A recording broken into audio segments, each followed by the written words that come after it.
এখন মা দুর্গা, দুর্গা পূজা নিয়ে যদি আমরা এরকমটা মনে করি যে মা দুর্গা আসলেই অন্ধকার দূরীভূত হয়ে যাবে, মা দুর্গা আসলেই কল্যাণ আসবে, মা দুর্গা আসলেই বরকত বেড়ে যাবে, মা দুর্গা আসলেই দেশের উন্নতি সাধিত হবে, এটা মুসলমানের বিশ্বাস কোনদিন হতে পারে না। ঠিক কিনা বলেন?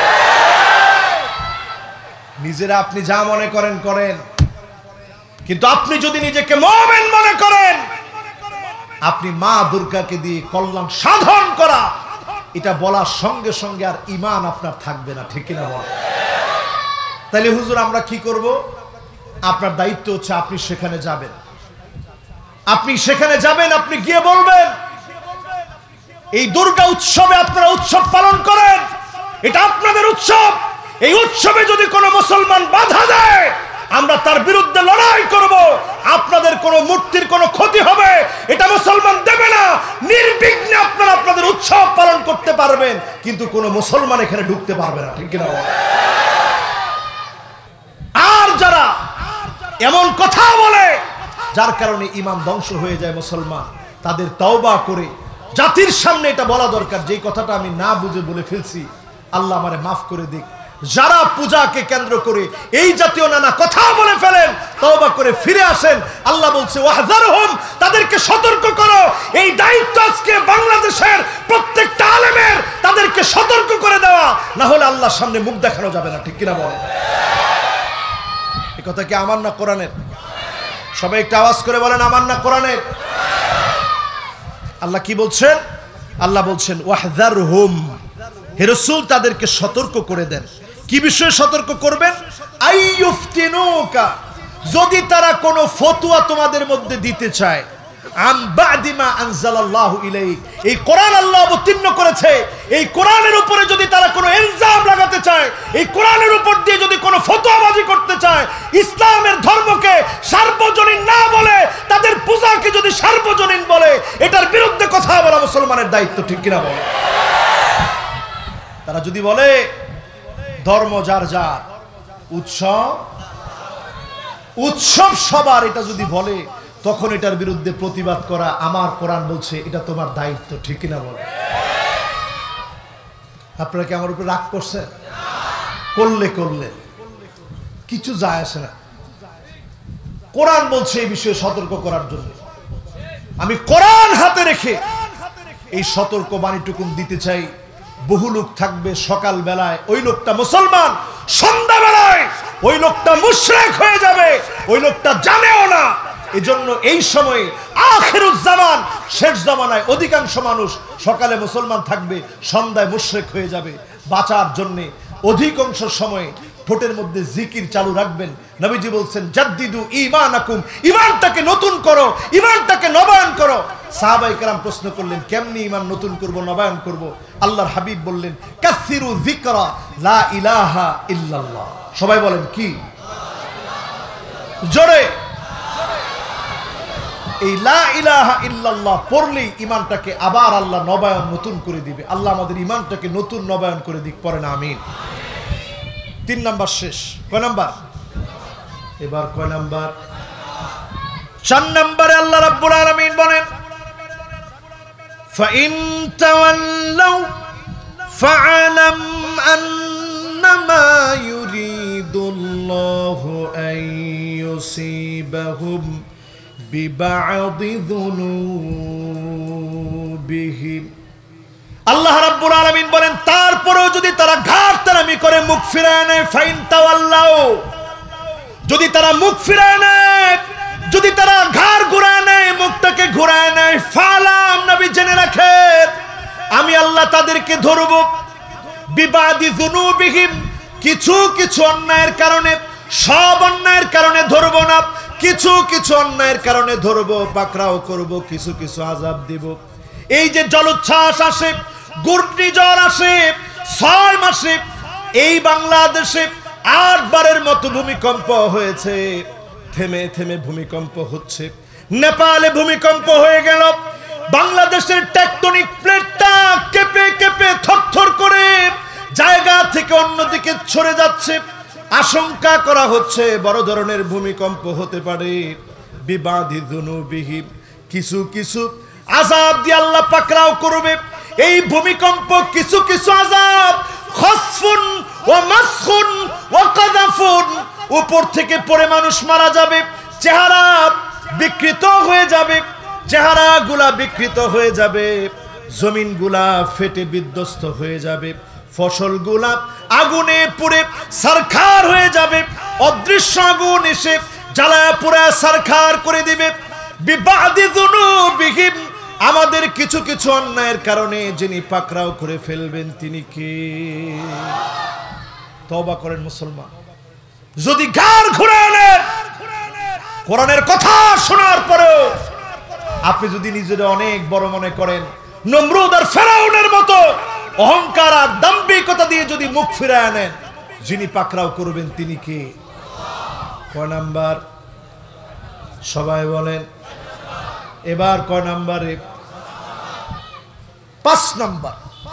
5 নাম্বারে কোরআনুল কারীম আল্লাহ রাব্বুল আলামিন বলছেন, ওয়া ইন্না কাসীরাম মিনান নাসি লাফাসিকুন। আল্লাহ রাব্বুল আলামিন বলছেন অধিকাংশ লোকই কোরআনের পক্ষে আসবে না, অধিকাংশ লোকই কোরআনের পক্ষে থাকবে না। ওয়া ইন্না কাসীরাম মিনান নাসি লাফাসিকুন, অধিকাংশ লোক ফাসিকি তথা স্পষ্ট প্রকাশ্যে পাপাচারে নিমজ্জিত হয়ে যাবে, অধিকাংশ লোক পাপাচারের কাজে সহযোগিতা করবে। আজকের এই জায়গায় 61তম তাফসীরুল কোরআন মাহফিল না হয়ে 61তম যদি গানের আসর হতো, হাজার হাজার না লাখো লাখো মানুষ সমবেত হয়ে কোটি কোটি টাকা শুধু জুয়ার ব্যবসা হতো, ঠিক কিনা বলে? কোটি কোটি টাকার জুয়া এখানের মধ্যে বসতো, নারীরা এখানে অর্ধ উলঙ্গ হয়ে নাচানাচি করত, মদের ব্যবসা বসতো, জুয়া থাকতো, এখানে একের পর এক অপরাধের সয়লাব হয়ে যেত, সব নির্দ্বিধায় চলতো, কোনো বাধা নাই। কিন্তু কোরআনের মাহফিলের মধ্যে বাধা আছে না নাই? আজকে তারপরেও এই মাহফিলটা হচ্ছে।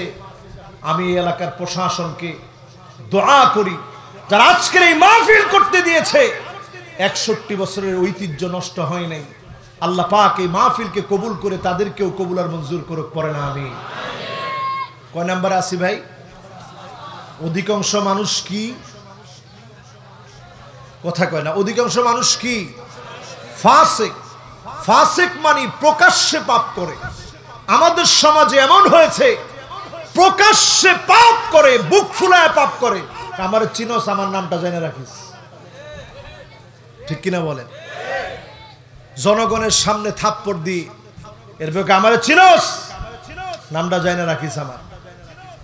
এই যে আপনি একটা থাপ্পড় দিলেন, আপনি জেনে রাখেন উহুদ পরিমাণ থাপ্পড় তোমার জন্য অপেক্ষা আছে। এই থাপ্পড় তোমাকে খাওয়া লাগবে যদি তওবা না করে তুমি মারা যাও, ঠিক কিনা বলে? ওই মানুষের কাছে মাফ চেয়ে নেন। অধিকাংশ মানুষ এখন ফাসিকের মধ্যে আছে, প্রকাশ্যে পাপাচারের মধ্যে আছে।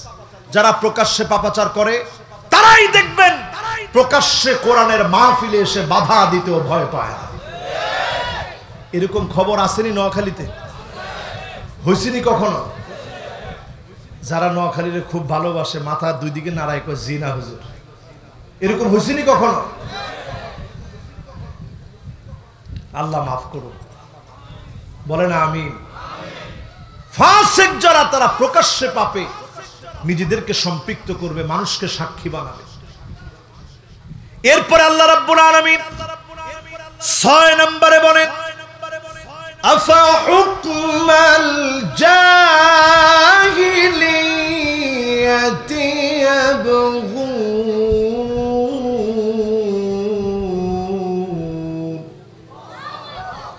নবী এত কিছুর পরেও কি তারা জাহিলিয়াতের ওই বিচারের দিকে চলে যাবে নাকি? জাহিলিয়াতের বিচার মানে হলো প্রকাশ্যে যারা মাজলুমের উপরে অন্যায় বিচার করত, মাজলুমকে যারা দোষী বানায় দিত, এটা জাহিলিয়াতের বিচার। ওই যুগে ছিল, এখনকার যুগে জাহিলিয়াতের কোনো বিচার হয় না। কি কন? জোরে কন হয়? আফা হুকমাল জাহিলিয়াতি জাহিলিয়াতি ইয়াবগুন, জাহিলিয়াতের বিচারের দিকে কি তারা চলে যাবে? আল্লাহ পাক কোরআন কারীমের ভিতরে প্রশ্ন করেন, আল্লাহ পাক নবীজিকে জিজ্ঞাসা করেন, নবী জাহিলিয়াতের বিচারের দিকে কি তারা চলে যাবে?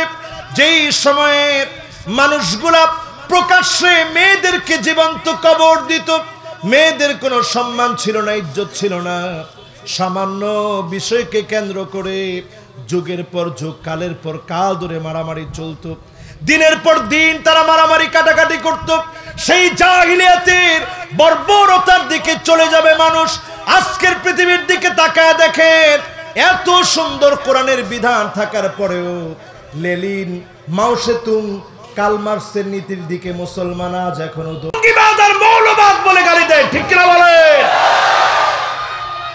এরকম কিছু লোক আছে না ভাই? এরা আলেমদেরকে দেখলে কিচ্ছু মনে করে না, এরা মনে করে হুজুররা কিচ্ছু জানে না, হুজুররা উড়ে আসছে। এই সেম ধারণাগুলা কাফেরদের ছিল। নবীজি সাল্লাল্লাহু আলাইহি সাল্লামকে একই রকম তারা মনে করত। আত্মত্যাগ আর কোরবানির ফলে যিনি বিজয় দিয়েছেন তিনি কে? 10টা বছরের কোরবানি, 13টা বছর নিজের ভূখণ্ডে দাওয়াত দিয়েছে, খুব বেশি লোক নিয়ে যেতে পারে নাই, 1000 জনও পায় নাই। আজকের মাহফিলে কত লোক আপনারা হাজির হয়েছেন, নবীজি এতগুলা লোক নিয়েও হিজরত করতে পারে নাই। বুকের কষ্টে যখন যাচ্ছিলেন, আল্লাহর কাছে দোয়া করতে করতে গেলেন, রব্বি জাআলনি মিন লাদুনকা সুলতানান নাসীরা, আয় আল্লাহ রাষ্ট্র ক্ষমতা আল্লাহ আপনি দান করে দেন। আয় আল্লাহ, যেই কাফেরদের কারণে জুলুমের শিকার হয়ে মক্কা ছেড়ে চলে যাচ্ছে, মদিনায় গিয়েও যদি একই অবস্থা হয়, কেমন করে দিনের কথা বলবো? আল্লাহ পাক অবস্থা পরিবর্তন করে দিলেন। আউস খাজরাজ সহ বনি নদর, বনি কায়নুকা, বনি কুরাইজা সব ইহুদি গোষ্ঠীগুলা বসে এক হয়ে গেলেন। আল্লাহর নবী উনার সিদ্ধান্তে রাষ্ট্র চলবে। মদিনা রাষ্ট্রের যিনি প্রধান বানায় দিলেন তিনি কে? আমার ভাইরা, 6 নম্বরে আমি আছি। হুকুম চলবে কি জাহিলিয়াতের না কোরআনের? সবাই বলেন কোরআনের না জাহিলিয়াতের? বাকি আছে আরো, মাশাআল্লাহ। কয়টা? এবার দেখি আপনারা এই ওয়াজ থেকে কদ্দুর মুখস্থ করছে। আজকে বক্তা তো অনেক, বক্তা অনেক হইলে একটা সমস্যা আছে। সমস্যাই একটাই, ওয়াজ শেষে আর মুখস্থ থাকে না। কিন্তু আমি আবার মুখস্থ না করায়া মাহফিল থেকে আমি ছুটি নেই না। 1 নাম্বার বলেন, আমার আপনার দায়িত্ব নাম্বার 1 কি? মাশাআল্লাহ, লিল্লাহে তাকবীর। এই তো মাহফিল একটু কাজে লাগতেছে। 1 নাম্বার, রাষ্ট্র পরিচালিত হবে কি দিয়ে? 2 নাম্বার, হ্যাঁ, মন গড়া আইন চলতো না, মন গড়া আইন। মাশাআল্লাহ, কথাটা কি আমার না কোরআনের? আপনারা কোরআনের কথাগুলা বলতেছেন আপনাদের জবান দিয়ে। 3 নাম্বার কি? হ্যাঁ, সতর্ক থাকতে হবে। একজন কইছে সতর্ক থাকা লাগবে মুসলমান। যখনই বলা হবে ধর্ম যার যার উৎসব সভা, তখন গর্জে উঠে এটার বিরুদ্ধে কথা বলে প্রতিবাদ করা লাগবে, ঠিক কিনা বলে? এবার কয় নাম্বার? কিয়া 4 নাম্বার। এরপরেও যদি ঘাড় ঘুরায় নেয়, কিছু কিছু আযাব দিয়ে যিনি পরীক্ষা নেবেন তিনি কে? আল্লাহ কইছে কিছু কিছু আযাব। এরপরে কয় নাম্বার বলেন তো? 5 নাম্বারটা কি? অধিকাংশ লোক ফাসেক, তারা কোরআনের কাছে আসবে না। এখন আপনি কি ফাসেক হবেন না মুমিন হবেন? মাহফিলে বসে এত কষ্ট করে কথা বলে ফাসেক তৈরি করার জন্য আমরা আসিনি। আমরা সব কি? আরো আসতে বলেন, সব কি? আজকের এই মাহফিল থেকে হাদিস শুনেন, লা ইউকাল্লিমুহুমুল্লাহু ওয়া লা ইউযাক্কিহিম ওয়া লা ইয়ানজুরু ইলাইহিম। কিছু মানুষের দিকে মালিক তাকাবেন না, দয়া দেখাবেন না, কথা বলবেন না। আল্লাহ স্বয়ং কথা বলবেন না, আল্লাহ স্বয়ং দয়া দেখাবেন না, আল্লাহ স্বয়ং মায়া দেখাবেন না। আল্লাহ যদি কথা না বলেন, দয়া না দেখান, মায়া না দেখান, সেদিন তাকানোর মতো কেউ থাকবে না। ওই শ্রেণীর মানুষগুলার ভিতরে ওই লোকের কথা নবীজি বললেন, বায়আ রাজুলান, যেই ব্যক্তি বলবে আমি আপনার হাতে বায়াত নিলাম, আপনার দল করার জন্য সিদ্ধান্ত নিলাম, শুধুমাত্র দল করবে পদ পদবি পাওয়ার জন্য, ওয়া ইল্লা লাম ইয়াফিলাহু, যদি কোনো পদ না দেয়, নেতাকে বলে নেতা তোর দরকার নাই, তোর মতো নেতার কোনো প্রয়োজন নাই, শুধুমাত্র পদ পাওয়ার জন্য যারা দল করবে ওই লোকগুলার দিকে যিনি তাকাবেন না, কথা বলবেন না, মায়া দেখাবেন না, দয়া দেখাবেন না, তিনি কে? এবার একটু হিসাব করেন তো দেখি, আমাদের দেশে যারা আমরা দল টল করি, উদ্দেশ্য কি? বাজার কমিটির একটা পদ পাওয়া, ঠিক কিনা বলেন? বাজার কমিটির পদ পাওয়ার জন্য 2 লক্ষ টাকা খরচ করে। আমি তো 2 লক্ষ কম বললাম। স্কুল কমিটির একটা পদ পাওয়ার জন্য লক্ষ লক্ষ টাকা খরচ করে হলেও স্কুল কমিটির পদটা আমার পাওয়া লাগবে, ঠিক কিনা বলেন? এই পদের জন্য যারা দল করেন, আজকের এখানে বুকে হাত দিয়ে বলেন, কোন পদ পাওয়ার জন্য না, আল্লাহর জন্য দল করি, এমন লোকজন কয়জন আছেন? 3-4 জনে হাত তুলছে, মাশাআল্লাহ। সবাই এখন হাত তুলতে পারে নাই, আল্লাহ রে আল্লাহ, সবাই এখনো হাত তুলতে পারে নাই। দল করি কার জন্য? চিল্লা বলেন, কার জন্য? কোন মানুষকে দেখানোর জন্য না।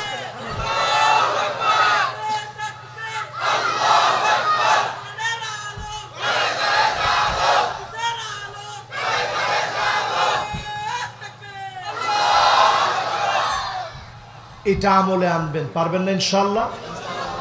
যতজন এখানে বসছেন শুধুমাত্র দল করবেন কার জন্য? 4 নাম্বারের পরে কয় নাম্বার? 5 নাম্বার। অধিকাংশ মানুষ কি? এরপরে 6 নাম্বার কি?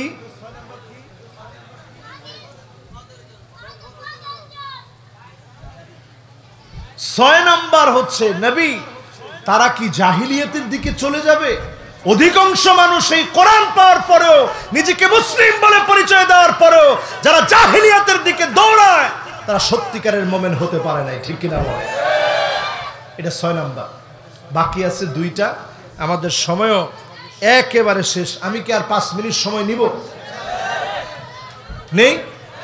মাশাআল্লাহ, 5 মিনিটের মধ্যে আমাদের মেহমান আসবেন। আমরা 5 মিনিট, ঠিক আছে তো? ভলিউম কম কেন? থাক, অসুবিধা নেই। এখন ভলিউম কম, এই মেয়ের যদি আমি কই যে কি আরে ভলিউম বাড়াস না, হেতে চিন্তা করব। এমনও দেখছি বক্তায় মাইকম্যানরে কইছে যে তুই আর চোখের সামনে আইস না, তো সেও তো আমার শ্রোতা। আমার এমন মাহফিলে আমি পেয়েছি যারা মাইকম্যান ছিল, আমার হাত দিয়ে দিছে পাঞ্জাবি। আমি বললাম যে কি তুমি আমার পাঞ্জাবি কিলে হাত দিয়ে দিলা? হুজুর আপনারে পাইছি, আপনি কোনোদিন মাইকম্যানরে ধমক দেন নাই, তা আপনি সেদিন ওয়াজের মধ্যে বলছেন মাইকম্যান সেও তো আমার শ্রোতা। ওই দিনের কথাটা আমার দিলের মধ্যে খুব আঘাত লাগছে যে আমি এত এত মানুষের ওয়াজ রেকর্ড করি, আমার নিজের দিলের ভিতরে কেন পরিবর্তন হয় না? ওই দিন হুজুর সিদ্ধান্ত নিয়ে বসছি যে আজকে ওয়াজটা দিল থেকে শুনবো। তো শুনেই চিন্তা করছি হুজুর আমার লেবাস টেবাস চেঞ্জ করবো। হুজুর লেবাস চেঞ্জ করছি, আপনার জন্য হাদিয়া নিয়ে আসছি পাঞ্জাবি। আজকে এটা বললাম এই জন্য, অনেক মিডিয়া আসছে, এই কথাগুলো শেষ শুনলে এমন হতে পারে আরো বেশি অনুপ্রাণিত হতে পারে। আল্লাহ যেন সবাইকে হেদায়েতের জন্য কবুল করে, মঞ্জুর করে। কয় নাম্বারে আছেন ভাই? 6 নাম্বার শেষ। এবার কত? 7 নম্বরে আল্লাহ রাব্বুল আলামিন বলেন, আল্লাহ রাব্বুল আলামিন 7 নম্বরে বলেন, ওয়ামান আহসানু মিনাল্লাহি হুকমা, আল্লাহর হুকুমের চাইতে কার হুকুম উত্তম হতে পারে? যারা এখনো ভিন্ন পথে ভিন্ন মতে হাঁটে, আল্লাহ প্রশ্ন করতেছেন, গোলাম আমার মতের চাইতে কোনো মত উত্তম হতে পারে না, আল্লাহর কথার চাইতে সেরা হতে পারে না, আল্লাহর বিধানের চাইতে সেরা হতে পারে না। সেই দিন সৌদি আরবে দেখেন, একজন চাচাতো ভাইকে খেলার ছলে রাগান্বিত অবস্থায় হত্যা করে ফেলেছে। রায় চলে এসেছে ফাঁসির রায়, রায় চলে এসেছে মৃত্যুর বদলা মৃত্যু, ইসলামী আইন বাস্তবায়ন হবে। পুরা এলাকার লোক এক হয়ে গেছে, মায়ের কান্না, পুলিশের কান্না, এলাকাবাসীর কান্না। সবাই পাঞ্জাবি খুলে দিয়েছে, মাথার রুমাল খুলে দিয়েছে, সব সম্পত্তি দিয়ে দিবে। এত কিছু বলার পরেও এক চুল সিদ্ধান্ত নড়ে নাই, কারণ যার সন্তান মেরেছে সে ক্ষমা করে নাই, তার পরিবার মাফ করে নাই, সবাই মাফ চেয়েছে, মাফ হয় নাই। কিসাস আল্লাহর পক্ষ থেকে ফরজ করা হয়েছে, বিধান জারি হয়ে গেছে।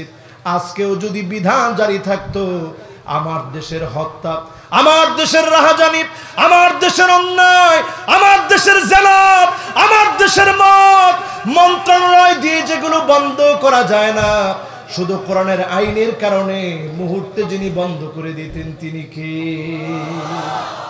আমাদের দেশে একটা মন্ত্রণালয় আছে, মাদকদ্রব্য নিয়ন্ত্রণ অধিদপ্তর। দেখেন নামের ভিতরে একটু ঝামেলা। আমরা চাই মাদকদ্রব্যটা নিয়ন্ত্রণে থাকুক, আল্লাহ চায় মাদকদ্রব্য নির্মূল হয়ে যাক। যদি আপনি নির্মূল করে দিতে পারেন, আর কোনোদিনের জন্য মদ ফিরে আসবে না, ঠিক কিনা বলেন? আমার ভাইরা, 7 নম্বরের জন্য কোরআনুল কারীম বলছে আল্লাহর হুকুমের চাইতে অতি উত্তম কোন হুকুম হতে পারে। 7 নম্বর শেষ। এরপরে কয় নাম্বার? 8 নম্বর আল্লাহ রাব্বুল আলামিন বলেন লিকাওমি ইউকিনুন।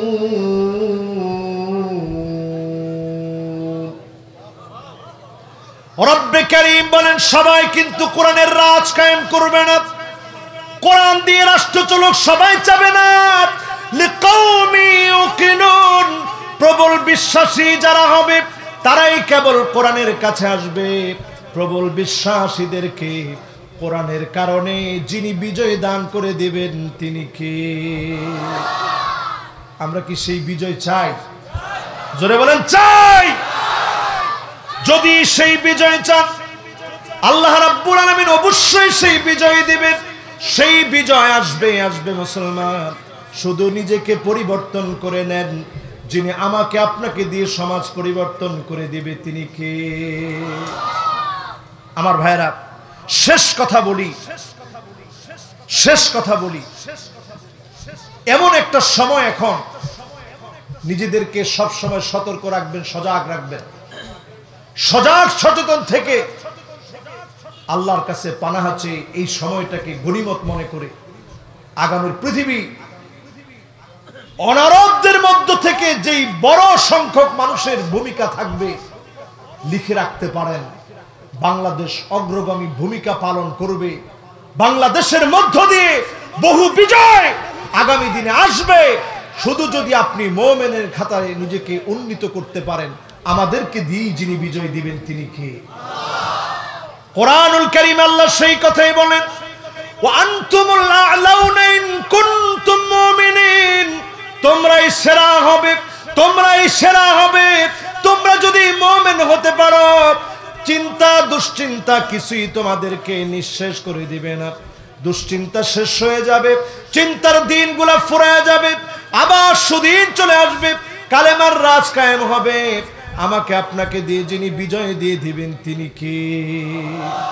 বেশি দূরে যাওয়া লাগবে না, সেই মোতার প্রান্তে এবছর আমার নিজের চোখে দেখেছি, জর্ডানের মোতা প্রান্তে হারিস বিন উমাইর আল আজদি, একজন মাত্র সাহাবী, আল্লাহর নবী তাকে প্রেরণ করেছিলেন পত্র দিয়ে, হেরাকেলের কাছে যাও, গিয়ে পত্রটা দাও আর বলো আসলিম তাসলাম, ইসলাম গ্রহণ করো, তুমি শান্তিতে থাকবে।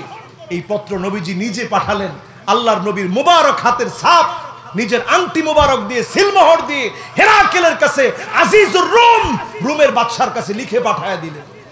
সম্মান সূচক শব্দ দিয়ে নবীজি চিঠি লিখালেন, নিজে সিলমোহর দিয়ে সিল মারলেন, হারিস বিন উমাইর আল আজদিকে পাঠালেন। সেই সাহাবীকে তারা বেঁধে ফেললো, বিশ্বাসঘাতকতা করলো। সেই সাহাবীকে বেঁধে ফেলে বিশ্বাসঘাতকতা করে সাহাবীকে হত্যা করা হলো। নবীজির কাছে যখন সংবাদ আসছে,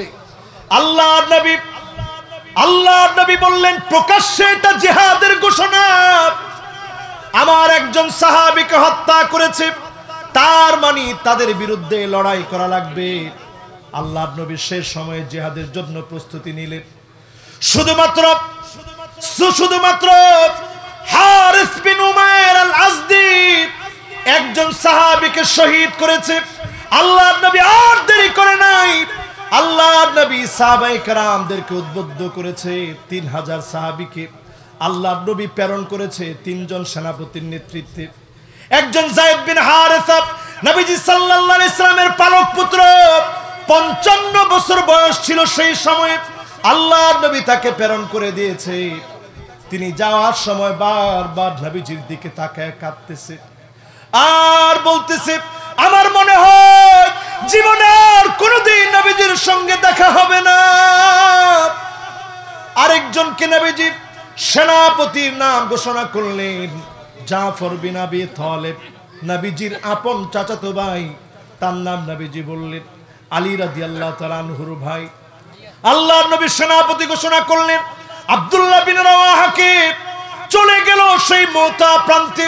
আমার নিজের চোখে দেখেছি, পাহাড়ের ঢালে সাহাবায়ে কেরাম ছিল, আর ওই মুতা প্রান্তে হেরাক্লিয়াসের লাখো বাহিনী ছিল। ওই লাখো বাহিনীর বিরুদ্ধে আল্লাহর নবীর মাত্র 3000 সাহাবী 3টা রাত কাটায় দিয়েছে।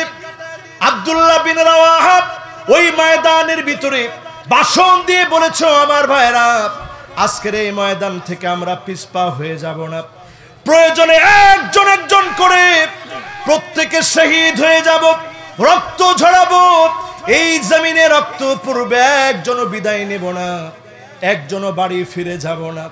সাহাবায়ে কেরাম সবাই জিহাদি উদ্দীপনা, জিহাদের জন্য, প্রাণান্তকর লড়াইয়ের জন্য ওই ময়দানে ঝাঁপায় পড়েছে।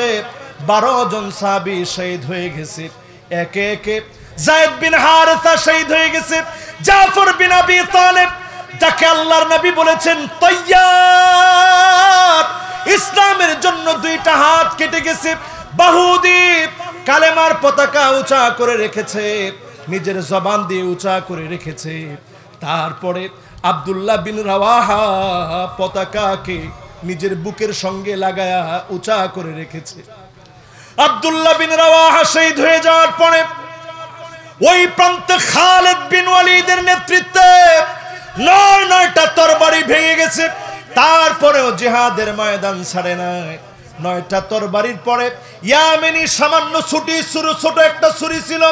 এই ছোট ছুরি দিয়ে একটার পর একটা কাফেরকে কচু কাটা করেছে।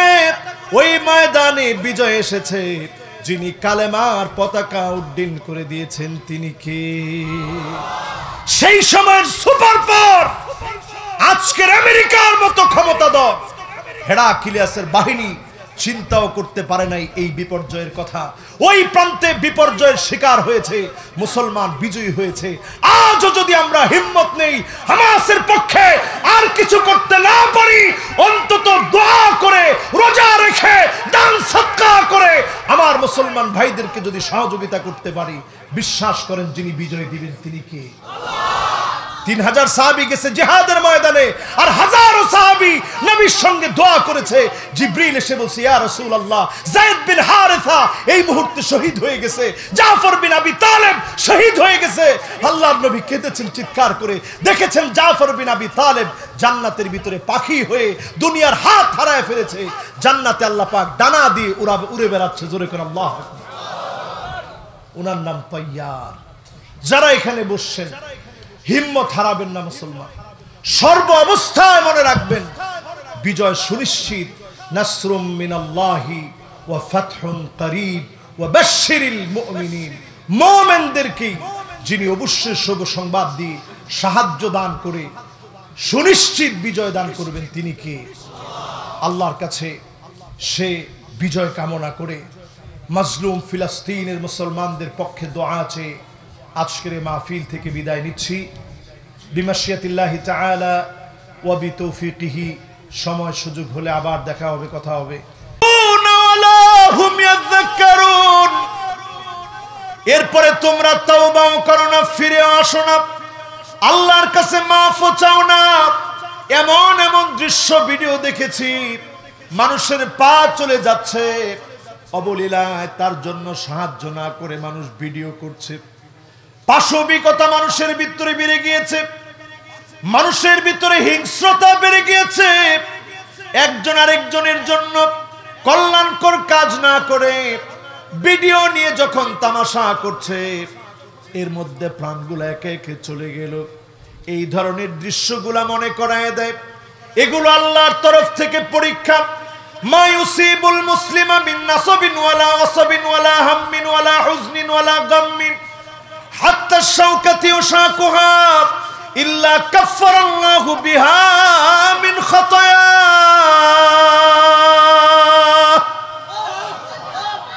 মুসলমানকে মালিক যখন পরীক্ষা নিবে, নানা রকমের পরীক্ষা আসতে পারে, জুলুম নির্যাতন নিপীড়নের পরীক্ষা আসতে পারে, জীবনের ক্ষতির পরীক্ষা আসতে পারে, বড় ধরনের অসুখ বিসুখের পরীক্ষা আসতে পারে, ভাইরাসের পরীক্ষা আসতে পারে, এই ট্রেন দুর্ঘটনার মতো নানা রকমের দুর্ঘটনা দিয়ে পরীক্ষা আসতে পারে।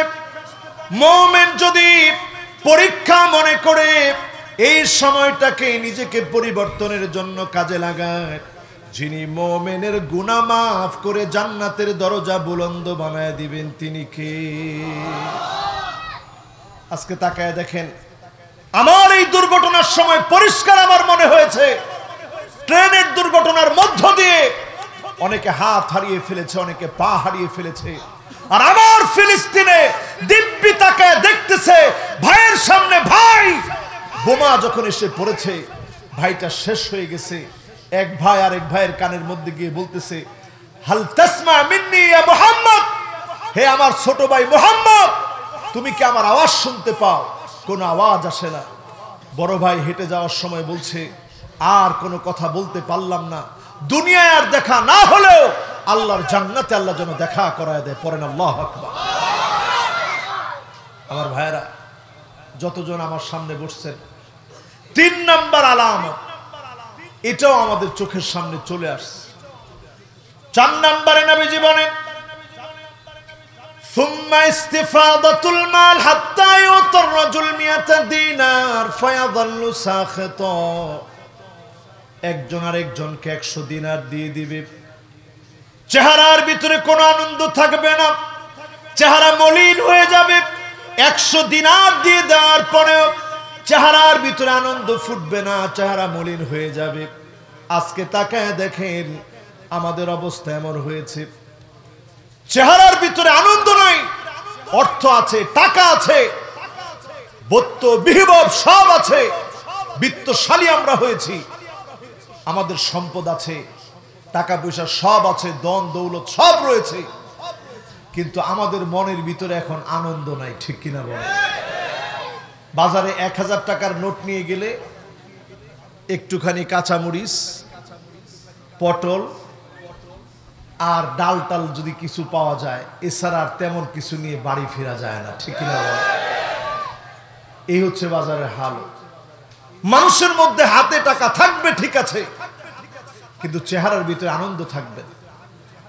সাহাবায়ে কেরামের জীবনের দিকে তাকায় দেখেন, এমন অবস্থা ছিল, আল্লাহর নবী বলেন, আমার আর বিলালের মাঝখানে এমন কষ্টের দিন গিয়েছে, 2 জনের কাছে তেমন কিছুই ছিল না। কিছু খাবার ছিল বগলের নিচে লুকায় রাখার মতো। বগলের নিচে লুকায় রাখার অর্থ হচ্ছে এত সামান্য খাবার, যেই খাবার বগলের নিচে লুকায় রাখা যায়, এই সামান্য খাবার শুধু সঙ্গে ছিল, আর তেমন কিছুই ছিল না। মুসালসাল এমন কয়েকটা মাস নবীজির জীবনে ছিল, যেই মাসগুলোতে আল্লাহর নবী একদিন খেয়েছেন, আর একদিন চুলা বন্ধ ছিল, খেতে পারেন নাই, না খেয়ে কাটিয়েছেন। নবীজি সাল্লাল্লাহু আলাইহি ওয়াসাল্লামের কাছে ইসলাম গ্রহণ করলেন শারাহবিল বিন হাসানা, সাহাবী শারাহবিল বিন হাসানা ঘরের কোন একদিন বসে আছে। ওনার শাশুড়ি নবীজির কাছে গিয়ে বললেন, ওগো নবীজি, কিছু একটা আমাকে দিয়ে দেন। শারাহবিল বিন হাসানা শাশুড়িকে নবীজি বললেন, আমার কাছে দেওয়ার মতো কিছুই নাই। শারাহবিল বিন হাসানার শাশুড়ি বারবার বলেছে নবী আমাকে কিছু দেন। এই মুহূর্তে আযান হয়ে গেছে। শারাহবিল বিন হাসানার শাশুড়ি শারাহবিল বিন হাসানার ঘরের মধ্যে প্রবেশ করলেন। দেখেন খাটের কোণে একটা কোণের ভিতরে লুকায় আছেন তিনি। আযান শোনার কারণে শাশুড়ি বললেন, তুমি নামাজের দিকে কেন যাচ্ছ না? তোমার উপরে আল্লাহর লানত পড়বে, নামাজের দিকে তুমি চলে যাও। শারাহবিল বিন হাসানা কেঁদে ফেললেন আর বললেন, আমার কাছে 2 টুকরা কাপড় ছিল, 1 টুকরা কাপড় দিয়ে নিজেকে কোন রকম করে ঢেকে রেখেছি, আর 1 টুকরা কাপড় নবীজি আমার কাছ থেকে নিয়েছে, আর 1 টুকরা কাপড় নবীজিকে দিয়েছি। আল্লাহর নবীর সাহাবী শারাহবিল বিন হাসানা 1 টুকরা কাপড় পর্যন্ত পায়নি, আল্লাহর নবীর জন্য কাপড় দিয়ে দিয়েছে। আজ আল্লাহ পাক এত সুখ এত শান্তি দিয়েছে, মানুষের মুখে এখন আনন্দ নাই, মানুষের এখন প্রকৃত শান্তি নাই। কিয়ামতের আগে এটা বেড়ে যাবে। আজ সেই দিন মনে হয় চোখের সামনে চলে এসেছে। মানুষ এখন লাখপতি না, মানুষ এখন কোটিপতি। শুধু দেশে বাড়ি না, বিদেশে পর্যন্ত আমার দেশের নাগরিকের অসংখ্য বাড়ি, ঠিক কিনা বলেন? এই অবস্থা চলছে এখন পুরোপুরি আমাদের চোখের সামনে, আমরা এই অবস্থাগুলো দেখছি। 4 নম্বরের পরে 5 নম্বর। কয় নম্বর ভাই? সবাই বলেন তো কয় নম্বর? 5 নম্বরে সুম্মা ফিতনাতুল্লাহ ইয়াবকা বাইতুন মিনাল আরাবিল্লা দাখালাতুহু। আরবের এমন কোন ঘর থাকবে না যেই ঘরের মধ্যে ফিতনা ঢুকবে না। আরবের কোন ঘর বাকি থাকবে না ফিতনা ছাড়া। আজ তাকা দেখেন, আরবের কথা নবীজি বললেন, তার মানে আমাদের ঘরগুলা বাকি থাকবে না, সব ঘরের ভিতরে ফিতনা ঢুকবে। এখন প্রত্যেক ঘরে ঘরে ফিতনা কম না বেশি? সবচেয়ে বড় ফিতনা, একটু জোরে কন না, আর একটু জোরে বলেন না। আজকে একটা নিউজ দেখলাম, সংসার ভেঙে গেছে ভারতের ঝাড়খণ্ড নামক এলাকায়, সংসার ভেঙে গেছে। বাপ শুধু মোবাইলে কেমনে ভাইরাল করা যায় দৃশ্যকে, সংসার ভেঙে গেছে। এই বিষয়টা কি আনন্দের না লজ্জা? কথা কয় না। সংসার ভেঙে গেছে, তারা তাদের ধর্ম অনুসারে, ধর্মীয় রীতি অনুসারে, আমাদের যারা আমাদের দেশে যে হিন্দু ভাইয়েরা আছে, সংসার ভেঙে গেলে তারাও তো লজ্জা পায়। এখন বাপ মনে করলো যাই হোক আমার মেয়ের সংসার ভেঙে গেছে, মোবাইলে এটাকে ভাইরাল করে দিতে হবে। ঠিক যেইভাবে বিবাহের অনুষ্ঠানে মানুষ আনন্দ করে, একেবারে বিবাহ বিচ্ছেদের পরেও মেয়েকে নিয়ে একেবারে টলি ব্যাগ টেক নিয়ে ডোল টোল দিয়ে সব বাজনা টাজনা বাজিয়ে বিয়ের মতো আয়োজন করে সেখান থেকে আসতেছে আনন্দ ফুর্তি করতে করতে। এবং বাপ চেয়েছে যে এটা ভাইরাল হোক, এইরকম একটা বিষয় যদি দেওয়া হয় এটা এমনি ভাইরাল হবে। পুরা নেট দুনিয়ায় ভাইরাল হয়ে গেছে, সয়লাভ হয়ে গেছে, নাচতে নাচতে বিবাহ বিচ্ছেদের পরে আসতেছে। এই যে মানুষের ভিতরে প্রবণতা, এখন এইটা মোবাইলে দেখার পরে ছড়িয়ে যাবে বহু মানুষের ভিতরে। আমাদের দেশেও দেখা যাবে বিবাহ বিচ্ছেদ মামুলি ব্যাপার হয়ে যাবে। যখনই এটা সয়লাভ হয়ে যাবে তখনই মানুষ মনে করবে বিবাহ বিচ্ছেদ এটা কিছু না, বিয়ের মতো অনুষ্ঠান করে গোটা করে বিবাহ বিচ্ছেদ ঘটানো লাগবে। নাউজুবিল্লাহ। কিছুদিন আগে দেখা গেল লন্ডনে বিবাহ হচ্ছে, একই অনুষ্ঠানের ভিতরে মেয়েকে শাশুড়ি একটু মিষ্টি খাওয়ায় দিচ্ছে, মেয়ের জামার ভিতরে মিষ্টিটা পড়ে গেছে। পড়ার সঙ্গে সঙ্গে মেয়ে একেবারে রেগে মেগে ফায়ার হয়ে গেছে। ছেলেকে ডেকে আনছে, এদিকে আসো, তোমার মা মিষ্টি খাওয়াতে গেল, সেই মিষ্টি আমার গায়ে পড়লো কেন? ছেলে বলছে বউ ভুল হয়ে গেছে।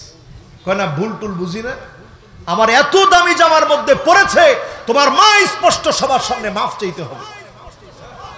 ছেলে বলতেছে এটা কি বলো, আজকে বিবাহের অনুষ্ঠান, আমার মা যদি মাফ চায় সম্মান থাকবে? ছেলে বলছে আমি মাফ চেয়ে দিই। কই তুমি চাইলে একবার না 3-3 বার মাফ চাওয়া লাগবে। ছেলে চিন্তা করছে ঠিক আছে মাফ চাই। হঠাৎ করে ভরা মজলিসের ভিতরে ছেলে ওইখানে মাইক ধরে ছেলে বলল খুব দুঃখিত, আমার ওয়াইফকে মিষ্টি খাওয়াতে গিয়েছিল, সেখান থেকে মিষ্টি তার শরীরে পড়ে গেছে, আমি খুব সরি সরি সরি বলেই বললো, এবার শুনে রাখেন, যেই মেয়ে এতটুকু সহ্য করতে পারে নাই, ওই মেয়ের সঙ্গে আমি আর সম্পর্ক করতে চাই না, আজই তার সঙ্গে এখানে আমার সারাসারি। আপনারা কি কন? কি ঠিক? বিচারকে উপযুক্ত হয়েছে কেন? এই যে দেখেন, একটু ধৈর্য সহ্য না থাকার কারণে সামান্য রাগ একটা সম্পর্ককে ভেঙে দিতে পারে। আবার একটা অপসংস্কৃতি একটা জাতির ভিতরে গুনাহকে একেবারে মানুষের সামনে প্রকাশ্য করে দিয়ে গুনাহকে ছোট বানায় দিতে পারে। এজন্য আজকের এখান থেকে শিক্ষা নেন, ফিতনা ঘরে ঘরে ঢুকবে। এখন ঘরে ঘরে ফিতনা ঢুকে গেছে। আমি একটু দেখাবো আপনাদেরকে, বলেন দেখবেন? দেখবেন এমন সময় আসবে, আন্নানা এমন মহিলা বেড়ে যাবে, কথায় কথায় বলবে সব আমার নামে লিখে দাও, তোমার মা বাবা নামে কিছুই দিতে হবে না। এমন ছেলে মেয়ে এখন আছে না? না আছেন এরকম? এরপরে দেখবেন মান্নানা কথায় কথায় খোঁটা দিবে, আমি দেখে তোমার সঙ্গে সংসার করে গেলাম। কথায় কথায় খোঁটা দিবে, তোমার মতো ছেলে কেন আমার কপালে আসলো। এই রকম খোঁটা যখন বেড়ে যাবে, আপনি বুঝবেন ঘরে ঘরে এখন ফিতনা ঢুকে গেছে। ঠিক কিনা বলে? আপনারা মনে করেন না যে হুজুর ঘরে খোঁটা দেয় না, সব জায়গায় কিছু না কিছু খোঁটা দেয়। ঠিক কিনা? একটু কম আর বেশি আর কি। হুজুরদেরকে কি বলে দেয়?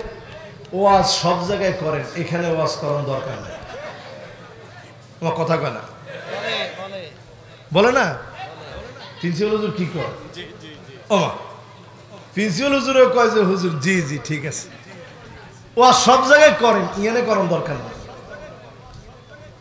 আর যারা মাদ্রাসায় চাকরি করে অথবা স্কুলে চাকরি করে, সবারে শিখান শিখান, আমারে শিখান দরকার নেই, আমারে শিখেন। বলে কি না? পাইলটের বসে বলে বেশি উড়িয়েন না, বেশি উড়িয়েন না, অনেক উঠছেন। এরকম সব জায়গায় খোঁটা আছে, তবে খোঁটাটা কমাতে হবে। আজ সংসার নষ্ট হয়ে যাচ্ছে শুধুমাত্র আত্মতুষ্টি না থাকার কারণে, সংসারগুলো নষ্ট হয়ে যাচ্ছে। ঠিক কিনা বলে? দেখবেন হান্নানা এত পরিমাণ বেড়ে গেছে, কথায় কথায় বলবে, আপনি বলছেন বউ সারাদিন কষ্ট করে আসছি, একটুখানি পানিটা ঢেলে দাও তো, বলবে আপনার পানি আপনি ঢেলে খান। এরকম বউ এখন আছে না নাই? নোয়াখালীতে একেবারেই নাই। না বেশি কইেন না, নোয়াখালীর লোক আল্লাহওয়ালা মানুষ আলহামদুলিল্লাহ। আল্লাহওয়ালা মানুষের মধ্যে এটা একটু কমই আলহামদুলিল্লাহ, আলহামদুলিল্লাহ কম। এরপরে দেখবেন কান্নানা এমন সব মহিলা বেড়ে যাবে, বারবার আপনাকে খোঁটা দিবেন, কই আমার বাপের বাড়ি, কির মধ্যে থাকছি আর কির মধ্যে আনলেন আপনি। এগুলো আসেনি এখন? মুরব্বীরা হাসে, কয় যে হুজুর এগুলো জীবনে আমার সামনে তাকায় তো কোনোদিন কথাই করে। এরপরে দেখবেন হাদ্দাকা এমন সময় আসবে, যেই সময়ে সারাদিন কষ্ট করে একটা কিছু পছন্দ করে নিয়ে আসছেন, দেখার লগে লগে কইব কি আনলেন, এটা কোনো কালার হইল না, কালার মরি যাবে, টিকতো না। এরকম আছে না নাই? কালার বলে মরি যাবে, রং উঠি যাবে, এরকম কথা আছে না নাই?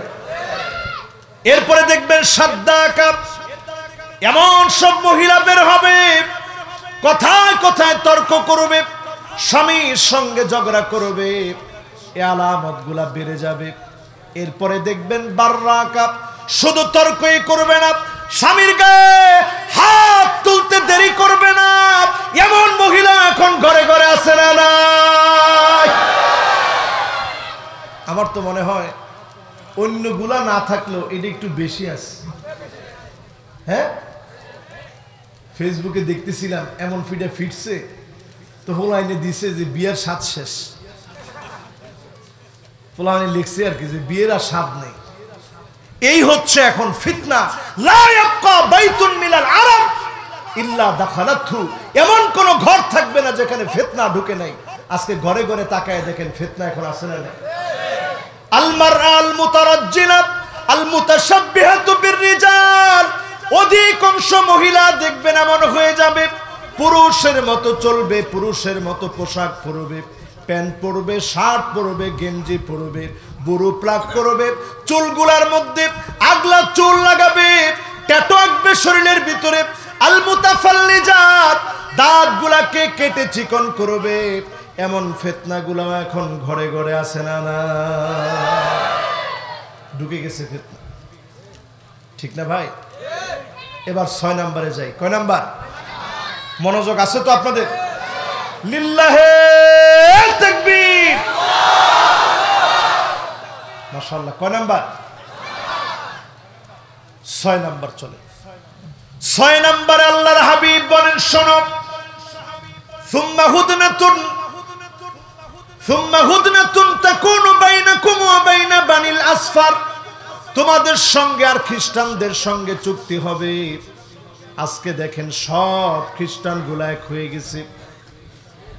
ইহুদিদের সঙ্গে আমেরিকা যে সুরে কথা বলে, ইউক্রেন মার খেতে খেতে দেওয়ালে পিঠ থেকে গেছে, সেই ইউক্রেনের প্রেসিডেন্ট সে পর্যন্ত একই সুরে কথা বলে, এমানুয়েল ম্যাক্রন একই সুরে কথা বলে।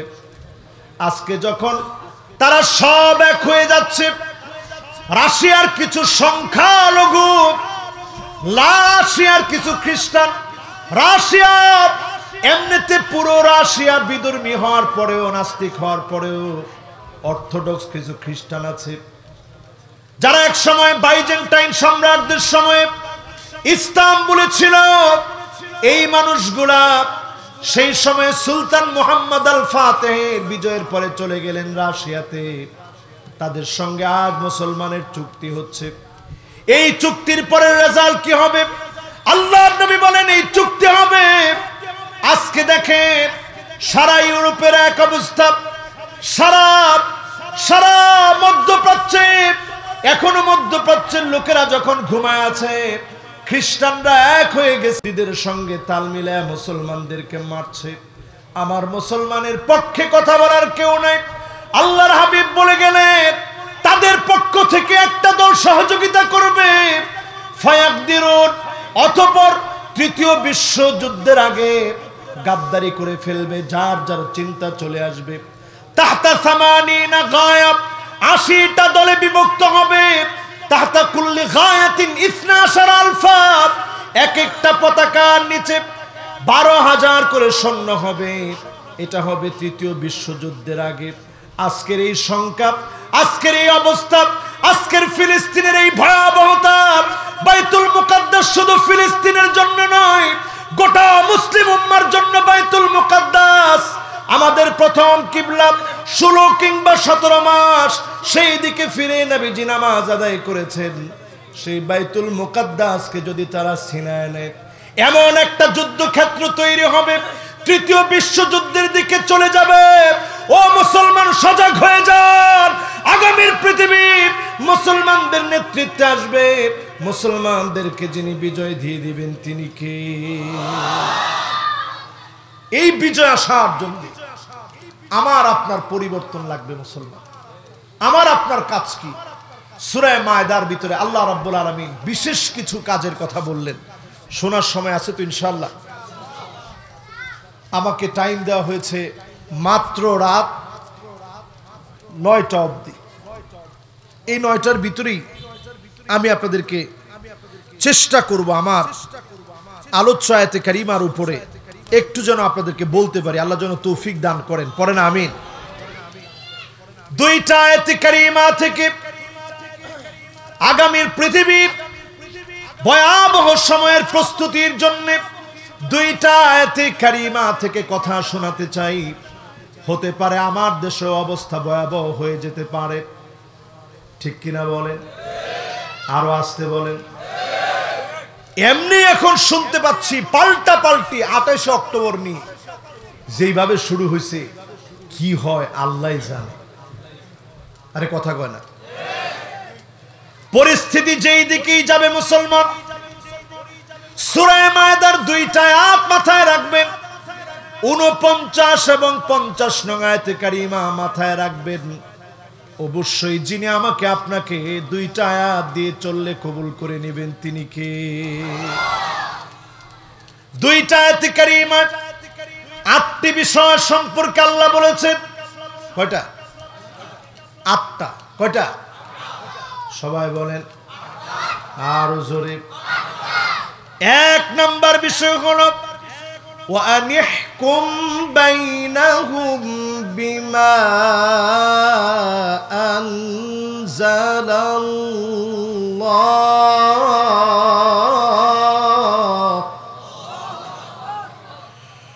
আল্লাহ রাব্বুল আলামিন প্রথম বলেন وأنحكم بينهم بما أنزل الله।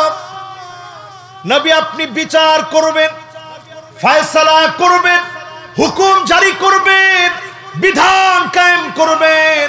এই কোরআনুল কারীম দিয়ে বিচার ফয়সালা করবেন। কোরআন দিয়ে বিচার করলে দেশটাকে যিনি শান্তিময় বানায় দিবেন তিনি কে? 1 নাম্বার বিষয়টা কি বলেন তো দেখি? বিচার চলবে কি দিয়ে? আমাদের দেশে কোরআনের বিচার আসেনি।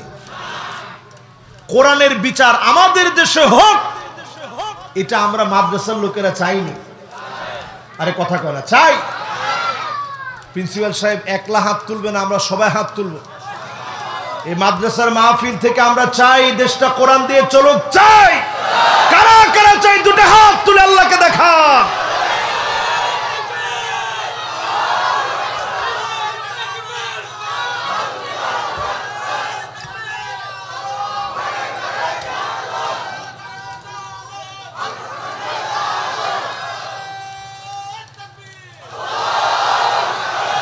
মাশাআল্লাহ, এর তাকবীরটা ঠিক আছে। কে দিছে দেখি?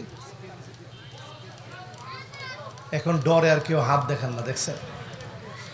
তাকবীর দিয়ে হুজুর কোন মুসিবতে পড়। মাশাআল্লাহ, এই তো সুন্দর তাকবীর হয়েছে। মাশাআল্লাহ, বস। তাকবীর লাগবে তো ভাই। বিচার চলবে কি দিয়ে? এই কথাটা কি আমার নেই? কার কথা? আল্লাহ রাব্বুল আলামিন নবীজিকে বলেন ওয়ানিহকুম বাইনাহুম বিমা আনজালাল্লাহ। নবী তাদের মাঝে বিচার করা লাগবে কোরআন দিয়ে, কোরআন থেকে বিচার করা লাগবে। 1 নাম্বার কাজ মাথায় নিয়ে নেন। আমার দেশে এতদিন ধরে যা করেছি, আগামীর পৃথিবী নেতৃত্ব দিবে মুসলমানেরা। এই নেতৃত্বের জন্য নিজেকে যোগ্য করে গড়ে তোলেন। কোরআন দিয়ে যদি রাষ্ট্রটা চলে, আপনি তার অংশীদার হন। এজন্য যিনি আপনাকে দুনিয়ার জমিনে পাঠিয়েছেন, মুমিন বানিয়েছেন, বিজয় আপনার হবে। আপনি সেরাদের সেরা হবেন যদি আপনি কোরআনের সঙ্গে থাকেন। যিনি সেরা বানায়া কবুল করবেন তিনি কে? তাহলে কোরআনের সঙ্গে থাকতে রাজি আছি ইনশাআল্লাহ। 1 নাম্বার শেষ। এবার কয় নাম্বারে যাব? 8টা বিষয় বলবো এখানে। কয়টা ভাই? 1 নাম্বার শেষ। কয় নাম্বারে যাব? 2 নাম্বারে আল্লাহ রাব্বুল আলামিন বলেন ওয়ালা তাত্তাবি আহওয়াহুম। নবী খবরদার, মন মস্তিষ্ক প্রসূত, মন যা চাবে ওই বিচার চলবে না। মন মস্তিষ্ক প্রসূত জ্ঞান দিয়ে বিচার করা যাবে না। বিচার শুধুমাত্র কেবলমাত্র হবে কি দিয়ে? আরো আওয়াজ করে বলি কি দিয়া? তাহলে মন মস্তিষ্ক প্রসূত মানুষকে খুশি করার জন্য মিথ্যা যত বিচার হয়, এই বিচারগুলা চলবে কার কথা? 2 নাম্বার। এবার কয় নাম্বার ভাই? মাশাআল্লাহ, আমরাও দ্রুত আগাচ্ছি, সময়ও দ্রুত এগিয়ে যাচ্ছে, আমরাও এগিয়ে যাচ্ছি দ্রুত। 1 নাম্বার কোরআন দিয়ে বিচার চলবে। 2 নাম্বার মন মস্তিষ্ক প্রসূত জ্ঞান দিয়ে কোনো বিচার চলবে। সোজা বাংলায় যদি বলি, মন গড়া বিচার চাই। কথা কার? এবার কয় নাম্বার? আরো জোরে বলেন। এখানে মাদ্রাসার অনেক আসাতে যে এজাম আছে, এটা শুধু আমি অনুবাদ করছি, তেমন কোনো বিশ্লেষণের দিকে যেতে পারতেছি না, সময় যেহেতু কম। অনুবাদেরই ধার কত বেশি একটু চিন্তা করেন, কারণ এই কথাগুলা কার কথা? এরপরে 3 নম্বরে আল্লাহ রাব্বুল আলামিন বলেন ওয়াহযারুহুম আন লিয়াফতিনুকা আম বা'দি মা আনজালাল্লাহু ইলাইক। নবী আপনাকে সতর্ক থাকা লাগবে, সজাগ থাকা লাগবে। কাফেরদের কোন বিষয় যেন মুসলমানদের ভিতরে প্রবেশ করায় দিতে না পারে। ওয়াহযারহুম, আপনি সতর্ক থাকবেন। এই জন্য আমার দেশে ডারউইনের মতবাদ তারা ঢুকায় দিতে চেয়েছিল, আমরা প্রতিবাদ করে তার বিরুদ্ধে কথা বলেছি, ঠিক কিনা বলেন? মনে আছে আপনাদের? এইরকম আরো কিছু যদি তারা চাপায় দিতে চায়, ওয়াহযারহুম, সতর্ক হয়ে যান। তারা যদি কোনো কিছু ঢুকিয়ে দিতে চায় যেটা আপনার নিজের নয়, ইসলামের নয়, মুসলমানদের নয়, ওইটাকে মুসলমান কখনো মেনে নিতে পারে না, ঠিক কিনা বলে?